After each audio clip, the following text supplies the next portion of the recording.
Yes, it does. I think we are on the way to a ceasefire, and the continual pulse of shuttle diplomacy, plus the European discussions about peacekeepers and all that, and the involvement of Steve Witkoff, such an important back channel. That tells me there is progress here. But this was a big set of attacks all across Ukraine last night. What do you make of, then, the sort of last gasp opportunity that Vladimir Putin might take? Well, Putin still has a taste for war. And remember, the Russians say they don't care if it takes till 2026. Zelensky is staying strong as well. Ukraine's air defenses are superb, and they did a great job. But at this point, neither side is really going to back off militarily until somebody signs on the dotted line, even to do that temporary ceasefire. Now, it sounded to me like what Russia did last night was a little bit in violation of what they talked about on the Putin and Trump phone call. Is it? So do you assume that when a call like that ends, that the other party is going to make good on the deal about to be signed? Or did Putin say, you let me know when Zelensky has the pen in his hand? Probably something like that, because I can't imagine Putin couldn't call the Russian Air Force and go, hey, back off. Sure, right, exactly. Okay, so with that said, he wants a cessation. He wants all U.S. military aid to Ukraine to stop. He's indicated that that is a condition for him to sign the full ceasefire, the full 30-day truce. What are we actually sending right now?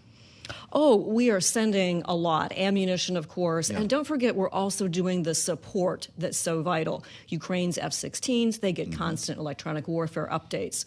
NATO and the U.S. help Ukraine in cyber defense. We do some space assistance to them.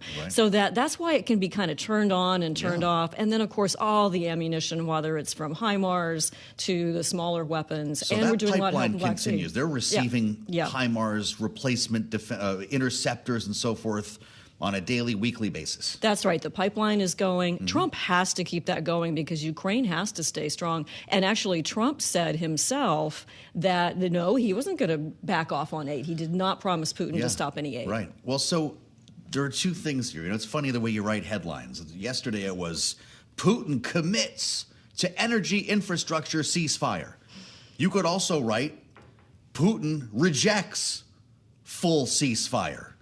You could also write, Donald Trump, and I think you just said it, refuses to end U.S. military aid to Ukraine. Which one's the most important here? I think right now keeping that military aid to Ukraine.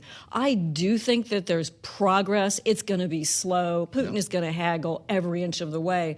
But as Secretary Rubio said a couple of weeks ago, what we have to do now is get Putin to the table, metaphorically. And there's a little bit of progress there. But Trump keeping the aid up is super important to getting a good resolution. I'm sure he was asked by Vladimir Putin to stop, right, during that phone call, to stop the shipments. Who on earth knows? Who on earth knows? Who on earth knows? Putin asks for a lot of things. That's right. A maritime ceasefire would mean what for the Black Sea and for the outcome of this war? Oh, this was so interesting because it's part of the possible offer. Ukraine has dominated the Black Sea. They've destroyed 40% of Russia's Black Sea fleet. Russia had to move their Navy headquarters off of Crimea back to someplace safer. And with a lot of maritime drones and help from the West, they really run the Black Sea. So this is very much an advantage for Russia if Ukraine would agree to stop, shooting down Russian helicopters over the Black Sea and all that they've been able to do with a lot of help from their friends in the West. Not to mention attacking that bridge to Crimea. We're spending time here with the doctor and some news that I didn't think we'd be talking about here with Rebecca Grant. The president just took to Truth Social talking about the Houthis in Yemen. We're just reading this together for the first time. Reports are coming in that while Iran has lessened its intensity on military equipment and general support to the Houthis, they are still sending large levels of supplies. The president writes, Iran must stop the sending of these supplies immediately. Let the Houthis fight it out themselves, he says.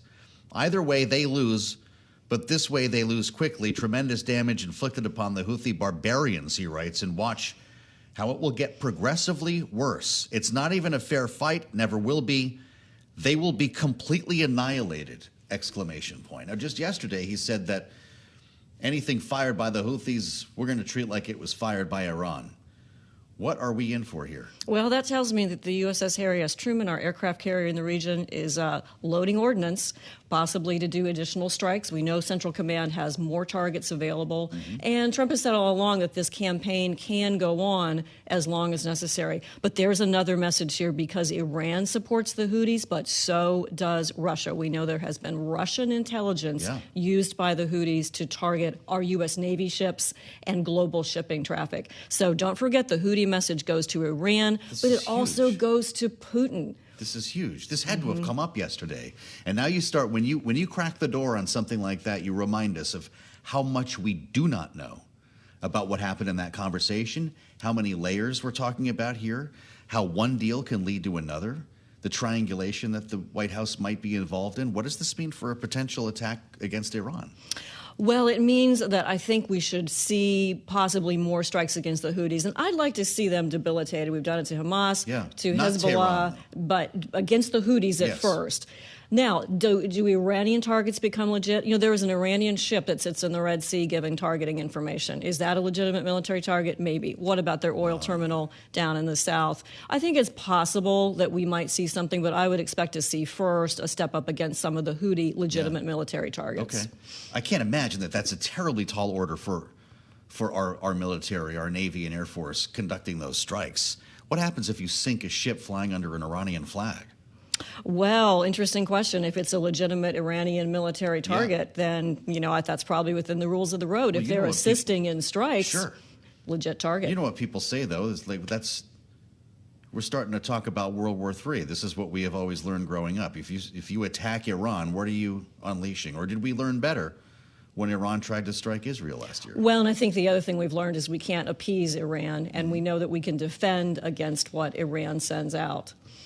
Getting back to where we started, we've gone a little bit far afield here, and that is, of course, the call today with Trump and Zelensky. What's the next move? Is it a Trump-Putin meeting? Is it all three of these people talking? Right. Next move is back to Saudi Arabia. I think Steve Witkoff will be going to that. And hey, the real news out of that call is it took place. And Trump was happy. What a change from the Oval Office meeting before, right? And so the main purpose of this call would have been for Trump and his team, Rubio and Waltz, to back brief Zelensky on what was discussed with Putin, choosing what items to talk about, and then seeing where Zelensky stands. We only have a minute left with Rebecca Grant. What is the one thing that Ukraine could do to inflict the most pain against Russia right now? Oh, well, to continue holding out in the Kursk region is certainly painful for Putin. He visited himself, and Putin hates it when they attack the Kerch Bridge. I don't know what their plans are, but it's Kursk. Yes, for the Kerch Strait down by the Sea of Azov. But the number one thing is for Ukraine to remain sovereign, to remain close to the West, and to be a viable country going forward. Putin's going to hate that.